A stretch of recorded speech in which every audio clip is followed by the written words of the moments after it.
Yeah, so over the last 5 years, we've seen CAR T-cell therapy transform the management for aggressive lymphomas, and particularly for those with chemorefractory disease. Now, CD19 is a great target for any B-cell lymphoma, so the natural progression is to move it into other B-cell lymphoma histologies.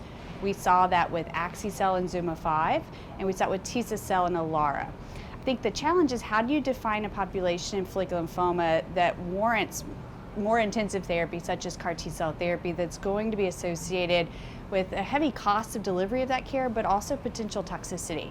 That's where Liso-cel looks to be particularly attractive, because at least, again, in other histologies, it has a favorable toxicity profile with very few instances of grade 3 or higher toxicity. So TRANSCEND FL is a single-arm phase 2 multi-center study looking at Liso-cel in patients with relapsed refractory follicular lymphoma. Now, there are a couple different cohorts, and so there was a second-line cohort that was open to patients with POD24 status and or had high GELF, or high tumor burden defined by GELF, or third-line or fourth-line follicular lymphoma, because the disease itself is very heterogeneous. And so looking at these different pockets, per se, of follicular lymphoma, you can really tease out, does the safety and efficacy look any different? And so what we're reporting at this meeting is the safety of the entire cohort, second line plus, and then the efficacy that's a little bit more mature in that third line or later follicular lymphoma cohort.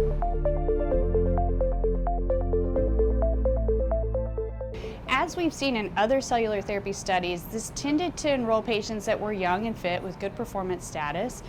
If you look at the safety, it looks to be quite intriguing in that over half having had cytokine release syndrome, which was one of the more common toxicities, the vast majority were grade 1. Fewer that had grade 2. The instances of grade 3 was single digits, and there were no grade 4 or 5 cytokine release syndrome events. Similarly, neurologic toxicity was quite infrequent with very low rates, again, the vast majority being grade 1 or 2. Two patients experienced grade 3 neurologic toxicity and no grade 4 or 5 toxicity observed.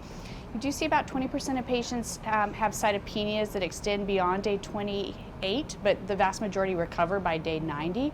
So in general, the safety looks really promising. That is really exciting because the efficacy looks equally promising in that 97% of patients had a response, 94% had a complete response, and though the follow-up's immature, with about 16 and a half months of median follow-up, over 80% of patients were still in remission at 12 months. So that's encouraging. Now, obviously, we need longer follow-up, and we need to look a little bit closer at who those patients were in each of the separate cohorts, but I think it's very promising nonetheless.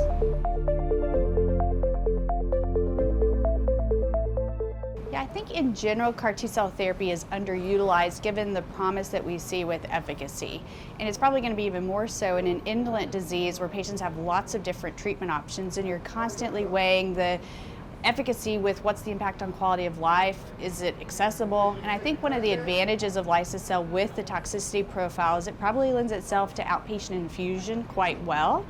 Again, we don't see a lot of late toxicities that extend beyond the first 28 days. And so I think with the improved ability to deliver this therapy, it should open the door to more patients to have access to CAR T-cell therapy. Now, the biggest competition is going to be the bispecifics that offer similar properties. They're more widely available. They can be safely administered in an outpatient setting. And so then how will you navigate that? How will you choose between Liso-cel and a bispecific? I think for those patients whose disease is behaving more like transformed disease, meaning they're progressing quickly through effective chemotherapy type therapies, I'm going to probably pursue CAR T-cell therapy first and use my bispecific for those patients where the disease is behaving a little bit more indolently.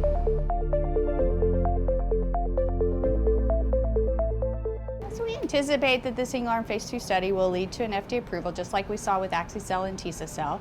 Phase 3 study is launched. That's going to be the critical question. Is it more effective and potentially as tolerable as some of the standard of care options, because those are vast?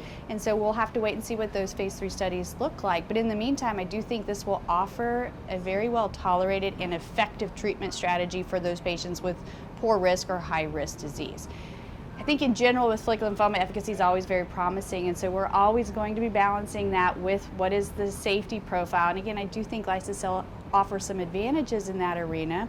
I think it could even challenge bispecifics because it's a one and done type of treatment, but we'll see all the other therapies like bispecifics move into earlier lines of treatment and in combination, and so I think it'll probably have its place in that third line or later setting, maybe second line if the randomized study is positive for those high-risk patients.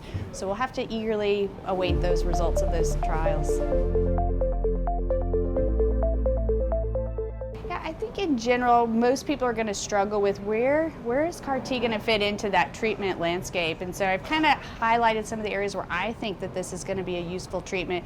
I think for your community oncologist that maybe doesn't have access or is not a certified center, who should they seriously consider referring?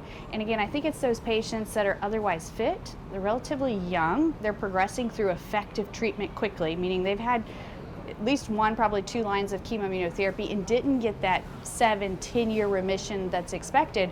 Those are the patients I'd refer off as soon as you can, because this likely is going to alter their natural history of the disease, and I think that's important to recognize those folks.